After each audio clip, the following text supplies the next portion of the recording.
তোমার নূরে ত্রিভুবন উজালা খুদার হাবিব ইয়া রাসূলুল্লাহ বাদশার বাদশা কমলিওয়ালা। আরো জোরে বলুন।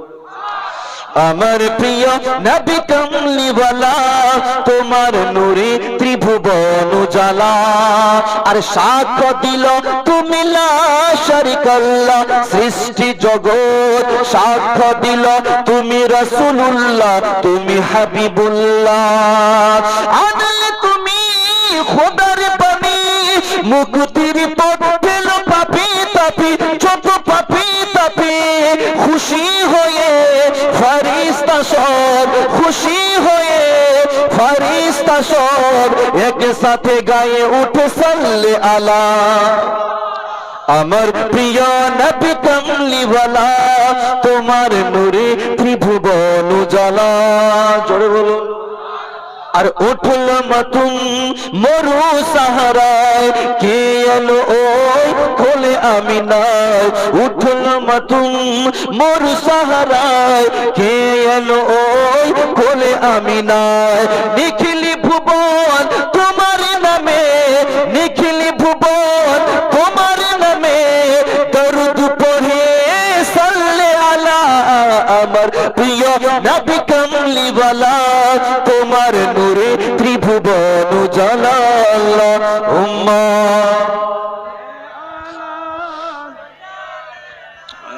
মাওলানা মুহাম্মদ ওয়া আলি সাইয়্যিদনা মাওলানা মুহাম্মদ সাল্লাল্লাহু আলা মুহাম্মাদিন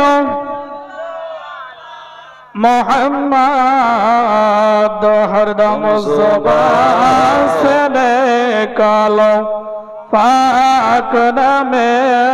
মুসলমান বাবুজি ভাই কোরআনে পাক থেকে আয়াতে কারিমা পড়েছি রব্বুল আলামিন বলছেন ওয়া রাফা'না লাকা যিকরাক হে নবী মুস্তাফা আপনার মান আপনার শান আপনার জিকিরকে আমি আল্লাহ উঁচু করে দিয়েছি। জোরে বলুন। আমাদের নবীর শান আমাদের নবীর মান আমাদের নবীর সম্মানকে যিনি বাড়িয়েছে তিনি কে? আরো বলতে হবে তিনি কে? যেই নবীর মান শানকে আল্লাহ বাড়িয়েছে ওই নবীর মান শানকে পৃথিবীর মানুষ কমাতে পারবে? পারবে? যদিও পারে না তবে চেষ্টা চলছে কি চলছে না? চলছে না ভাই?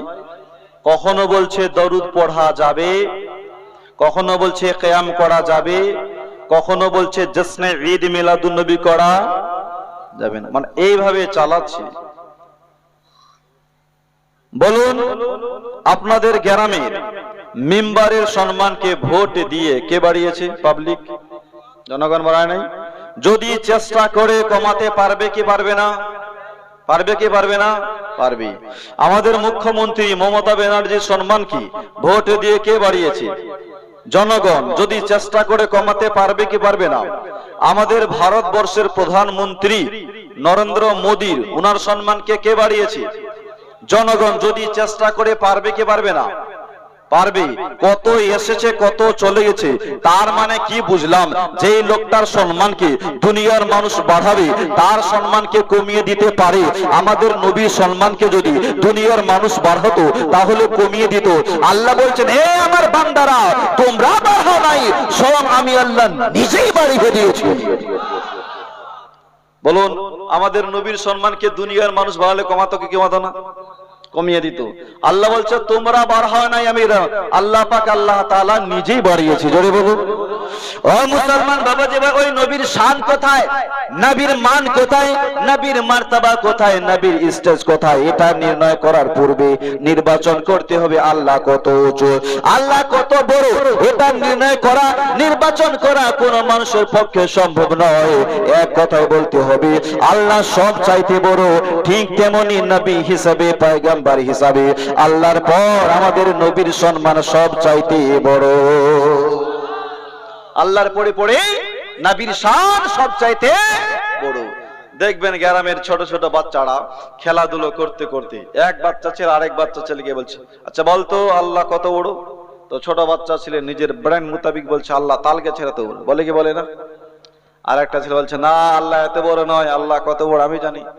তাহলে বল তুই বল আল্লাহ কত বড়। দ্বিতীয় নম্বরের ছেলেটি বলছে আল্লাহ খেজুর গাছের এত বড়। তৃতীয় নম্বরের ছেলেটা দাঁড়িয়ে বলেছে এটাও ভুল কথা, আল্লাহ এত বড় নয়, আল্লাহ কত বড় আমি জানি। তাহলে বল তুই বল আল্লাহ কত বড়। তৃতীয় নম্বরের ছেলেটি বলছেন আল্লাহ আকাশের সমান, এত বড় আল্লাহ। চতুর্থ নম্বরের ছেলেটি দাঁড়িয়ে বলছেন এটাও ভুল, আল্লাহ এত বড় নয়, আল্লাহ কত বড় আমি জানি। তাহলে বল তুই বল আল্লাহ কত বড়। চতুর্থ নম্বরের ছেলেটি এক বাক্যে বলছেন আল্লাহ অনেক বড়। সুবহানাল্লাহ বলুন। আল্লাহ অনেক বড়, তার মানে কত বড় কোন গুমটি বলে নাই, কোন রেখা বলে নাই, কোন ইঙ্গিত করে বলে নাই, এক কথাই বলেছেন আল্লাহ অনেক বড়। এটাকে আরবিক থেকে বলা হয় আল্লাহু আকবার, আল্লাহ সবচেয়ে বড় হয়, আল্লাহ সবচাইতে বড়। হে মুআজ্জাজ সামাইন ইকরাম, আপনাদের বুঝাতে চাই আল্লাহ যেমন তাল গাছের সমান নয়, আল্লাহ যেমন খেজুর গাছের সমান নয়, আল্লাহ যেমন আকাশের সমান নয়, আল্লাহ যেমন চন্দ্রের সমান নয়, আল্লাহ যেমন সূর্যের সমান নয়, আল্লাহর সঙ্গে যেমন কাউরে তুলনা করা যায় না, ঠিক তেমনি নবী হিসেবে পয়গম্বর হিসেবে আমার নবীর সম্মান কত পৃথিবীর কোন বস্তুর সঙ্গে তুলনা করা। এক কথাই বলতে হবে আল্লাহর পরিপূর্ণ আমাদের নবীর শান সব চাইতে বড়। জোরে বলুন। ও মুসলমান বাবাজি ভাই, যদিও রব্বুল আলামিন আমাদের নবীর শানকে বাড়িয়েছে, নবীর মানকে বাড়িয়েছে, কিন্তু বহু মানুষ আছে যারা আমাদের নবীর সম্মান কমাতে চায়। চায় কি চায় না? অনেক মানুষ আছে নবীর সম্মান কমাতে চায়।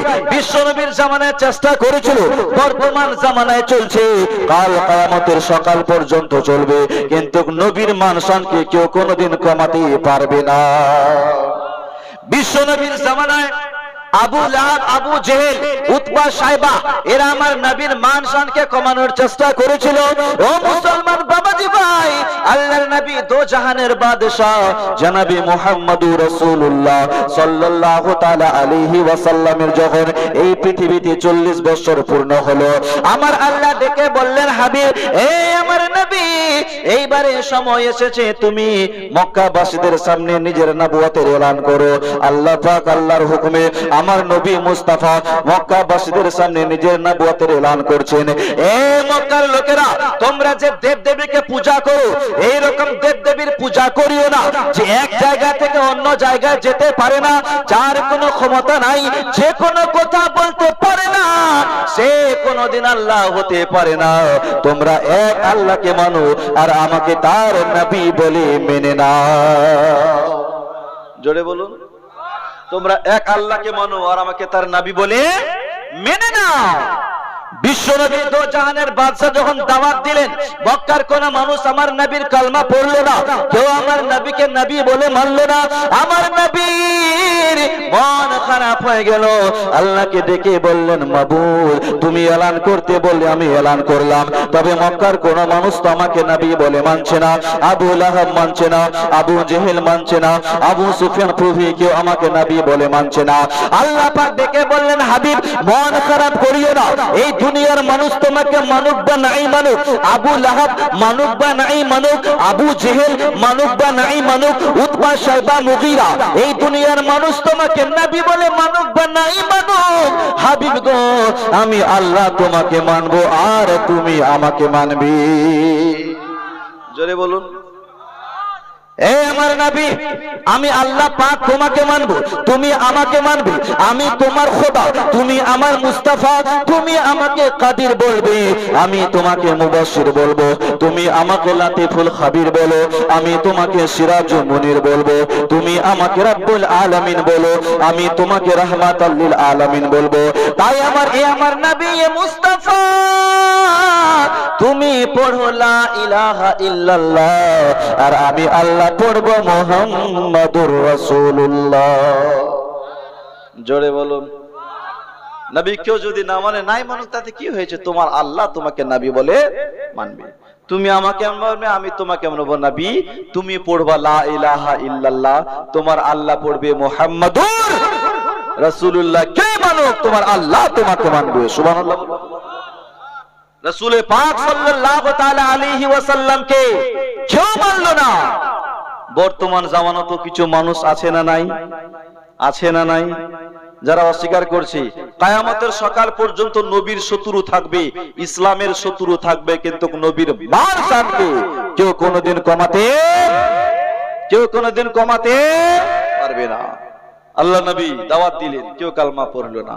আল্লাহ ডেকে বলেন, হাবিব মন খারাপ করিও না, আজকে মানছে না, এমন একটা দিন আসবে দেখবা সবাই তোমার কালেমা পড়েছে। জোরে বলো, আরো মহব্বতে বলুন, এমন একটা দিন আসবে দেখবা সবাই তোমার কালেমা পড়েছে। বন্ধু মন খারাপ করিও না। বিশ্বনবী দো জাহানের বাদশা বাড়িতে চলে আসলো, আসার পর নিজের প্যারা স্ত্রী উম্মাহাতুল মুমিনিন মা খাদিজাতুল কুবরাকে এসে বললেন, বিবি রে, ওরে আমার বিবি, আমার উপরে আল্লাহর কোরআন নাজিল হয়েছেন, রব্বুল আলামিন আমাকে নবুয়তের এলান করতে বলেছে, আমি মক্কাবাসীদের সামনে এলান করলাম, কিন্তু মক্কার কোন মানুষ আমাকে নবী বলে মানলো না, কেউ আমার কালেমা পড়লো না। ওরে আমার বিবি, তুমি কি আমার কালেমা পড়বা না? মা খাদিজা শুনতে নাই, শোনার সঙ্গে সঙ্গে আমার নবীর কালেমা পড়ে ইসলামে দাখিল হয়ে গেল। মহিলাদের মধ্যে সর্বপ্রথম যেই মহিলাটা আমার নবীর কালেমা পড়েছেন, মহিলাটার নাম কি? আরো জোরে বলতে হবে, মা খাদিজাতুল কুবরা। মা খাদিজা যেমনই কালেমা পড়লেন বাবা, ওই সময় গেটের সামনে একটা ছোট্ট বাচ্চা ছেলে দাঁড়িয়ে ছিল, বাচ্চাটার নাম হচ্ছে হযরতে আলী। কি নাম? বয়স মাত্র 8। কত বছর? 8। গেটের সামনে দাঁড়িয়ে আছে। নবীকে বলেন, হুজুর আপনার স্ত্রী খাদিজা কি পড়লে? নবী বলেছেন, আলী এটা হলো ইসলামের কালেমা, তুমি কি কালেমা পড়বা? তুমি মুসলমান হবা? ওই ছোট্ট ছেলে বাচ্চাটা হযরতে আলী বললেন, জি ইয়া রাসূলুল্লাহ, আমি আপনার কালেমা পড়ে মুসলমান হতে চাই।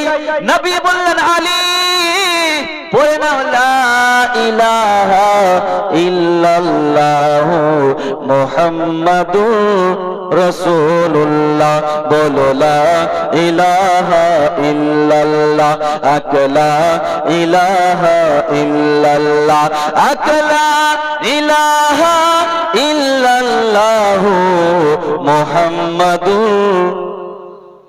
কত সুন্দর জিকির, ভালো লাগে না ভাই? এত সুন্দর জিকির আর বাংলাদেশে জিকির খুঁজে পায় না। বাংলাদেশে দেখবেন কত রকমের জিকির। কেউ বলছে বসেন বসেন, বসে যান, বলে না? কে শুনেনি? সবাই শুনেছে, যারাই মোবাইল ব্যবহার করে। আবার কেউ বলছে বলে না? জিকিরের মধ্যে কিচ্ছু নাই। কত জিকির আছে, সুবহানাল্লাহ, আলহামদুলিল্লাহ, আল্লাহু আকবার, লা ইলাহা ইল্লাল্লাহ মুহাম্মাদুর রাসূলুল্লাহ। এই সমস্ত জিকির না করে কি যে বলছে ভাই, নিজে বুঝে ব্যাঙের মতো আওয়াজ বের করে, বলে না? এই জিকিরকে জাহান্নামে নিয়ে যাবে, এই জিকিরকে জাহান্নামে নিয়ে যাবে। নালায়েক জিকির খুঁজে পায় না। ও মুসলমান বাবাজি ভাই, বলছিলাম হযরতে আলী রাদিয়াল্লাহু তাআলা আনহু আমার নবীর কালেমা পড়ে ইসলাম ধর্ম কবুল করলো। জোরে বলুন। মহিলাদের মধ্যে সর্বপ্রথম কে? বাচ্চাদের মধ্যে সর্বপ্রথম হযরতে আলী, আর যুবকদের মধ্যে সর্বপ্রথম যে মানুষটা আমার নবীর কালেমা পড়েছেন, ওই লোকটার নাম হচ্ছে হযরতে আবু বকর সিদ্দিক। যুবকদের মধ্যে হযরতে আবু বকর সিদ্দিক, আর গোলামদের মধ্যে সর্বপ্রথম আমার নবীর কালেমা পড়েছেন হযরতে যায়েদ বিন হারেসা। এইভাবে আমার নবী মক্কার মাটিতে মানুষকে কালেমার দাওয়াত দিতে লাগলেন। মানুষ একজন দুজন করে আমার নবীর কালেমা পড়ে পড়ে ইসলাম ধর্ম কবুল করে। কিন্তু আবু জেহেল, আবু লাহাব, উতবা, শাইবা এরা চুপচাপ বসে ছিল না। সব সময় আমার নবীকে বাধারে, হে আব্দুল্লাহর ছেলে, খবরদার ইসলাম ধর্ম প্রচার করবে না, তুমি যা চাইবে তোমাকে দেব, ধন দৌলত লাগলে ধন দৌলত দেব, সুন্দরী মহিলা চাইলে সুন্দরী মহিলা দিব, খবরদার ইসলাম ধর্ম প্রচার করবে না। আমার বিশ্বনবী দো জাহানের বাদশা বলেছিলেন, এই শয়তানেরা, তোমরা যদি আমার এক হাতে সূর্য এনে দাও, অন্য হাতে চাঁদ এনে দাও, তবু আমি মুহাম্মদ এই ধর্ম থেকে এক তিল সরে যাব না। তো তোমাদের ধর্ম তোমার কাছে, আমার ধর্ম আমার কাছে, লাকুম দীনুকুম ওয়ালিয়া দীন, আমি আমার ধর্ম নিয়ে থাকবো। একটা কথা বলে যাই ভাই, আমাদের হিন্দুস্তানের সরজমিনে কারো দেব দেবীকে গালিগালাজ করা যাবে না। ওর ধর্ম ওর কাছে, তোমার ধর্ম তোমার কাছে। তুমি যদি তার দেব দেবীকে গালি দাও, তারাও তোমাদের নবী তোমাদের খোদাকে গালি দেবে। ছেড়ে দেবে কি? তুমি গালি দিলে তারা ছেড়ে দেবে? যদি ক্ষমতা থাকে, শক্তি থাকে, তাহলে বুঝাও। যদি ক্ষমতা না থাকে, ওর ধর্ম ওকে মুবারক, তোমার ধর্ম তোমাকে মুবারক। জোরে বলুন। জবরদস্তি করা যাবে না, ওর ধর্ম নিয়ে ওকে থাকতে দাও। মুসলমান বাবাজি ভাই, এইভাবে বিশ্ব নবী দো জাহানের বাদশা মানুষের কাছে ইসলামের দাওয়াত দেয়। একদিন বিশ্ব নবী দো জাহানের বাদশা কাবা শরীফের মধ্যে ছিল। আবু জেহেল আমার নবীকে দেখতে পেল। আমার নবীকে এসে বললেন, এই আব্দুল্লাহর ছেলে, তোমাকে যে বারবার বারণ করি, কথা কি কানে যায় না? বলছি না ইসলাম ধর্ম প্রচার করবে না, কেন নতুন দল বানাও? আবু জেহেল আমার নবীর নিকটে এসে বিশ্ব নবীর নুরানি মস্তকখানা ধরে কাবার পাঁচিতে এইভাবে মারতে আরম্ভ করে দিল। বিশ্ব নবীর কপাল ফেটে গেল। নবীর কপাল ফেটে ফিনকের মতন রক্ত ঝরছে।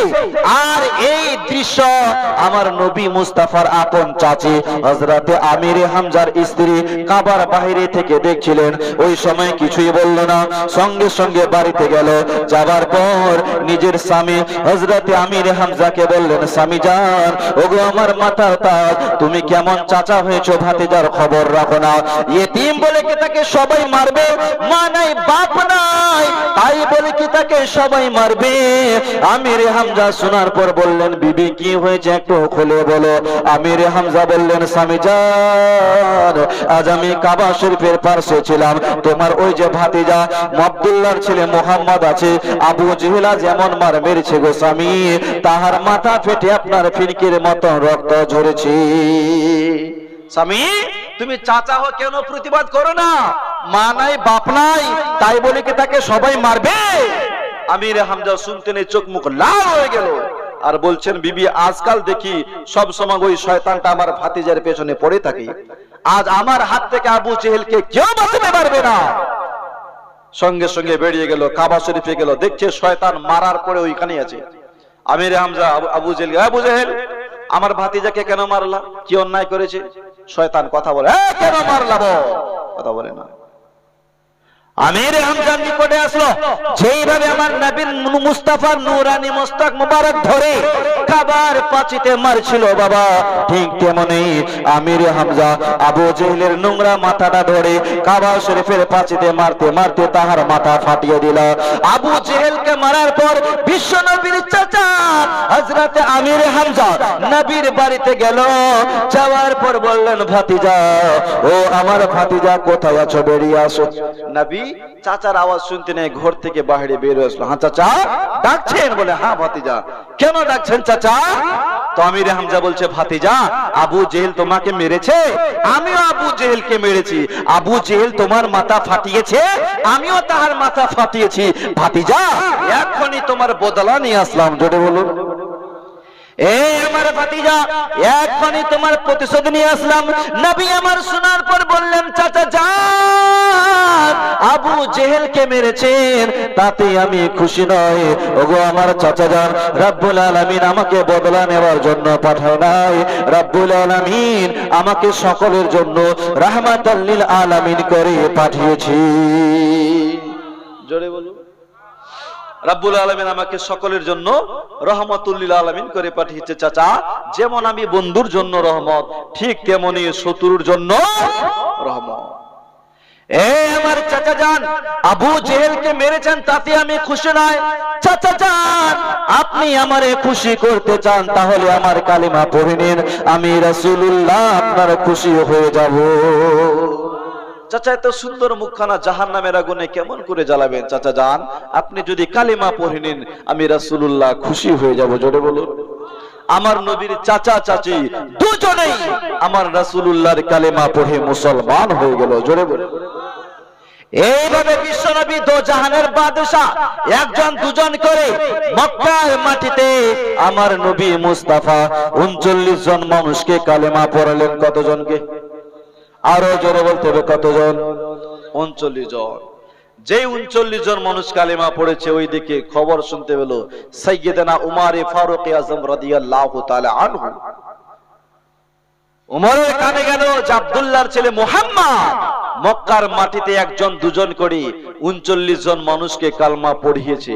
তাই উমরে ফারুক আযম বলছেন 39 তো হয়েছে, কিন্তু আমি উমর বেঁচে থাকাকালীন 40তম মুসলমান পূর্ণ হতে দেব না। 39 তো হয়েছে, কিন্তু 40 হতে দিব না। তার আগেই যত মানুষ কালিমা পড়েছে সকলের গলা কেটে নদীতে ভাসাবো। আব্দুল্লাহর ছেলে মুহাম্মদকে ছাড়বো না। তো আমার আল্লাহ ডেকে বলছে, উমর উমর এত বড় সাহস, বড় বড় ডিপ মারো, ভাষণ মারো। এই উমর 39 হয়েছে, তুমি 40 হতে দিবে না? আমি আল্লাহ তোমার সাথে চ্যালেঞ্জ করলাম, দুনিয়াতে তো হাজার হাজার মানুষ আছে, তাদেরকে দিয়ে না, তুমি যেহেতু হতে দিবে না, আমি আল্লাহ 40তম মুসলমান তোমাকে দিয়েই বানাবো। জোরে বলুন। উমর তুমি হতে দিবে না, তোমাকে দিয়ে 40তম বানাবো। জোরে বলুন। তাই সাইয়্যিদানা উমর ফারুক আযম রাদিয়াল্লাহু তাআলা আনহু কি করলেন? একখানা তলোয়ার নিয়ে বিশ্ব নবীর বাড়ির দিকে ছুটলো। যারা কালেমা পড়েছে কাউকে জিন্দা জীবিত ছাড়বো না। মাঝ রাস্তায় একটা লোকের সঙ্গে সাক্ষাৎ হলো। লোকটা জিজ্ঞাসা করলেন, উমর তলোয়ার নিয়ে কই যাও? উমর তলোয়ার নিয়ে কই যাও? চোখ মুখ যেন লাল হয়ে গেছে, মুখটা মলিন হয়ে গেছে। তলোয়ার নিয়ে কোথায় যাও? উমর ফারুক আযম বললেন, ভাই আজ নবীর গলা কাটতে যাচ্ছে। কেন? তো বলছে, ওই নবী আমাদের ধর্ম চলতে দেয় না, আমাদের দেব দেবীকে মন্দ বলে, আমাদের ধর্ম থেকে একজন দুজন করে 39 জন মানুষকে কালমা পড়িয়েছে। আমি উমর কাউকে জিন্দা জীবিত ছাড়বো না। যারা কালেমা পড়েছে কাউকে ছাড়বো না। তো লোকটা শোনার পর হাসছে, হাসতে হাসতে বলছেন, উমর যে 39 জন মানুষ কালেমা পড়েছে, ওই 39 জনের মধ্যে তোমার আপন বোন ফাতেমা বিনতে খাত্তাব ওই নবীর প্রেমে পাগল। জোরে বলো সুবহানাল্লাহ। শুধু তোমার বোন নয়, তোমার দুলাভাই, তোমার বোনও, সেও তো ওই নবীর কালেমা পড়ে মুসলমান হয়ে গেছে। উমর শুধু বাইরের লোককে কতল করবা, না নিজের বোনকেও করবা, না নিজের বোন বলে ছেড়ে দিবা? তোমার ফারুক আযম বললেন, ভাই আমার বোন কালমা পড়লো, আমি জানলাম না, তুমি কেমন করে জানলা? তুমি কেমন করে শুনলা যে আমার বোন কালিমা পড়েছে? ওই লোকটা তখন বললেন, উমর আগে বাড়ির খবর নিয়ে দেখো, তোমার আপন বোন ফাতেমা বিনতে খাত্তাব ওই নবীর কালিমা পড়ে মুসলমান হয়ে গেছে। উমর ফারুক আযম শোনার পর বলেছিল, ভাই তোমার কথা যদি সত্য হয় তাহলে আমি আমার বোনকেও ছাড়বো না, আর যদি মিথ্যা হয় তাহলে সবাইকে বাদ দিয়ে আগে তোকে কাটবো। জোরে বলো। নবীর যে সাহাবী ছিল সাইয়্যিদনা উমর ফারুক জালালি সাহাবী, সবাইকে বাদ দিয়ে আগে তোকে কাটবো। তো লোকটা বলছে, উমর আমি মিথ্যা কথার ধার ধারি না, খবর নিয়ে দেখো তোমার বোন ফাতেমা নবীর প্রেমে পাগল। তো উমর ফারুক বলছে, আর নবীর বাড়িতে যাব না, আগে বোনের বাড়িতে যাই, ওর কিসসা কাহিনী খতম করিয়ে তো বড় সাহস নবীর কালিমা পড়া। তাই সাইয়্যিদানা উমর ফারুক আযম রাদিয়াল্লাহু তাআলা আনহু বোনের বাড়িতে গেল। ওই সময় উমর ফারুকের বোন ঘরের ভিতরে মধুর সুরে কোরআন তেলাওয়াত করছিল। উমর ফারুক আযম দরওয়াজাতে গিয়ে কান লাগিয়ে শুনে, হায় হায় আমার বোনে কি তেলাওয়াত করে, আমার বোনে কি পড়ে। মুসলমান বাবাজি ভাই, উমর ফারুক আযম দরওয়াজায় খটখট করে বাড়ি মারলো। তারপর ডেকে বললেন, হে আমার বোন তাড়াতাড়ি দরওয়াজা খোলো। তো বোন বলছেন, কে এসেছো? তোমার ফারুক বলছেন, আমি উমর তোর ভাই এসেছি, দরওয়াজা খোল। বোন ভয়ে দরওয়াজা খোলে না। জোরে বলো সুবহানাল্লাহ। বোন ভাইয়ের কথা শুনতে নেই, থরথর করে কাঁপে। আল্লাহ যদি আমার ভাই জানতে পারে আমি নবীর কালেমা পড়েছি, আমাকে জিন্দা ছাড়বে না। একবার আওয়াজ দিলে দরওয়াজা খোলে না, দ্বিতীয়বার আওয়াজ দিলে দরওয়াজা খোলে না। উমর ফারুক, বোন দরওয়াজা খুলবে না, এক্ষণে ভাঙো, দরওয়াজা খুলবে না, ভাঙবো। বোন দরওয়াজা খুললো, উমর ফারুক আযম ভিতরে ঢুকলো। বোনকে জিজ্ঞাসা করলেন, বোন রে আমি শুনলাম তুমি নবীর কালেমা পড়ে মুসলমান হয়েছো, কথাটা কি সত্য? মুসলমান যেহেতু নবীর কালেমা পড়েছেন, মিথ্যা কথা কেমন করে বলে? শরীয়তে কি মিথ্যা কথা বলা যাবে? যাবে? যদিও যায় না, কিন্তু আমরা মিথ্যা কথা বলি কি বলি না? বলি না ভাই? 100টার মধ্যে 90টাই মিথ্যা কথা। আমরা আল্লাহর ঘর মসজিদের ভিতরেও মিথ্যা কথা বলি, বলি না? সপ্তাহে মানুষ কোনোদিন নামাজ পড়তে আসে না, জুম্মার দিন এসেছে, নামাজ পড়ে বাইরে গেছে, দেখছে জুতা নাই, ওইখানে গেলে কোন সালা নিয়ে গেল ভাই? বলে না ভাই? হ্যাঁ, এখানে তো জুতা রেখেছিলেন, কোন সালা নিয়ে গেল?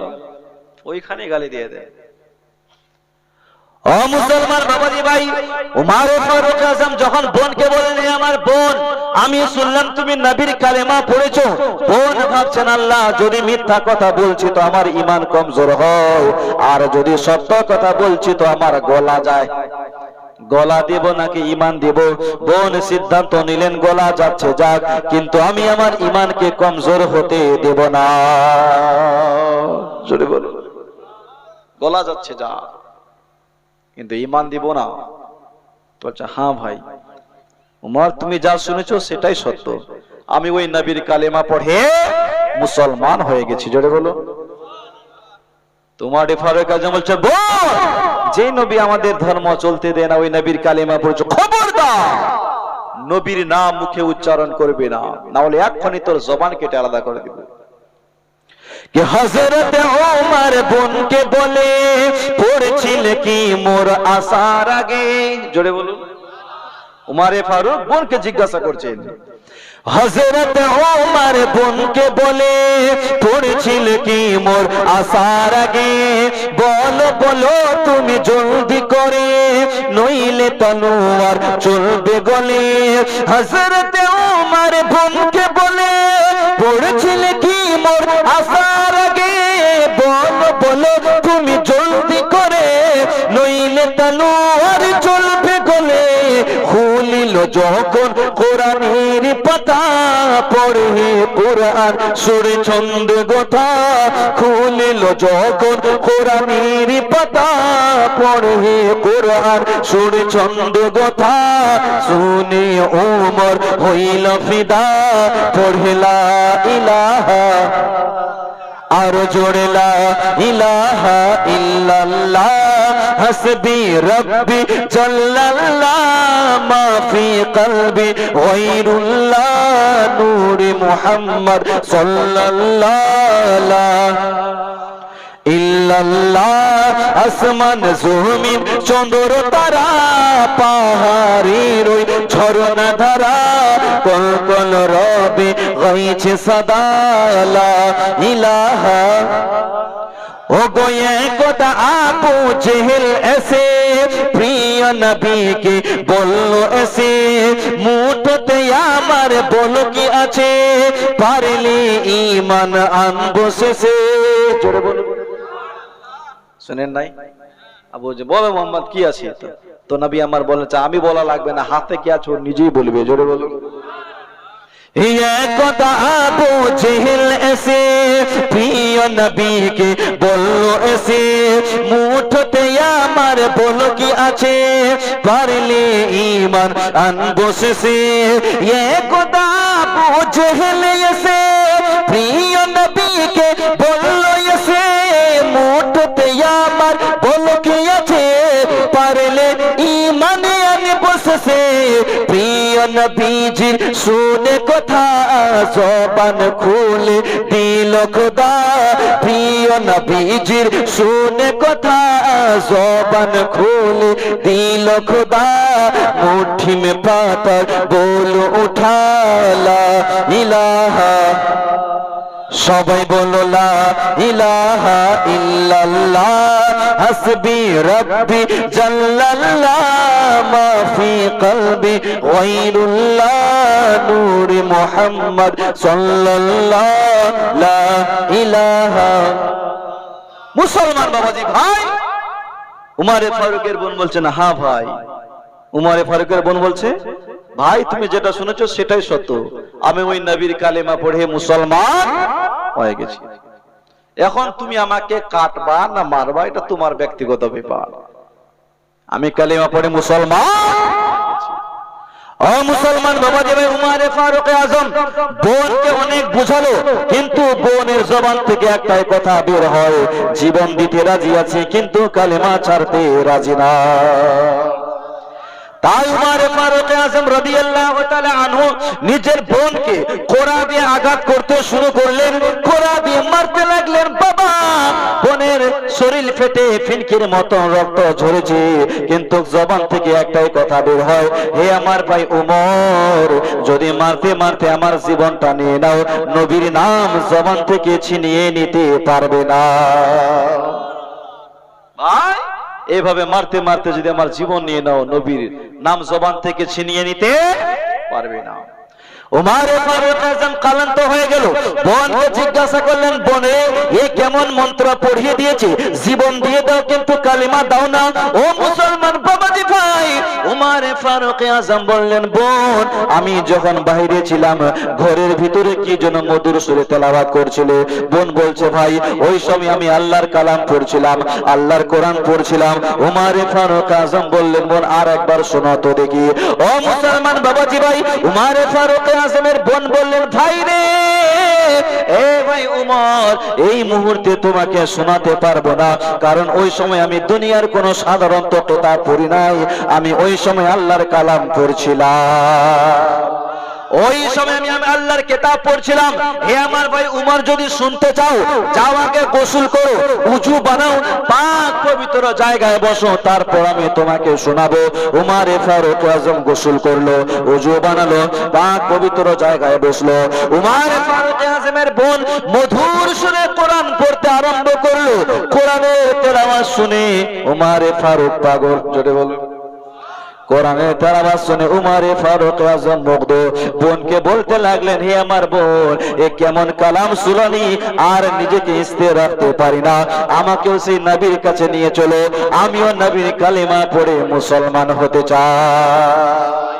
জোরে বলুন, আমিও মুসলমান হব।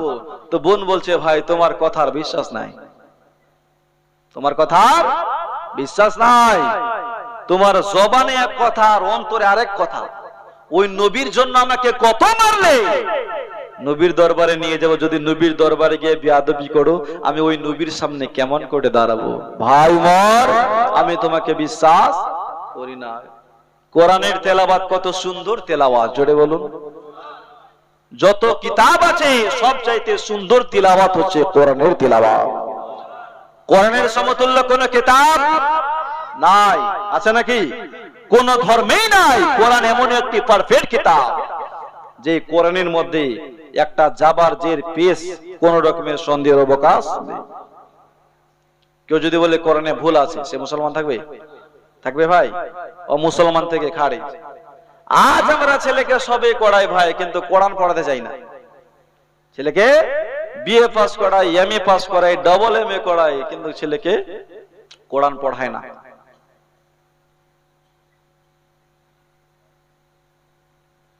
আমাদের এলাকাতে ছেলে যেদিন বিয়ে করতে যায়, তো ওই সময় ছেলেটা বাড়িতে 2 রাকাত নফল নামাজ পড়ে। আপনাদের এলাকায় পড়ে কি পড়ে না সেটা আমি জানি না। বিয়ের দিন পড়ে 2 রাকাত নফল নামাজ পড়ে না? তো আমাদের এলাকায় পড়ে। তো আবার কিছু কিছু লোক কি বলে জানেন, ছেলে তো পড়তে জানে না, জীবনে নামাজ পড়ে নাই, তো হচ্ছে মৌলভী সাহেব একটু নামাজটা পড়িয়ে দেন। তো কি বলে, বলে সাহেব একটু আছে নালায়েক, নফল নামাজ কি ইমামের পেছনে হয়? হয় ভাই, এই হয়। তাহলে লোক দেখানো নামাজটা বন্ধ করার দরকার আছে না নাই? ওর 25 বছর হয়ে গেল, কোনোদিন সে মক্তবে যায় নাই, মাদ্রাসায় যায় নাই। আজকে বিয়ে করবে, তো সেই দিনও নামাজটা মৌলভী পড়াবে। এই নালায়েক, ইমাম সাহেব কেন পড়াবে? বউ তুমি পাবে, তোমাকেই পড়তে হবে। তোমার বউকে ইমাম সাহেবকে দিবে? হ্যাঁ, তো বিয়ে করতে যাবা তুমি, বউ পাবে তুমি, ইমাম কেন পড়াবে?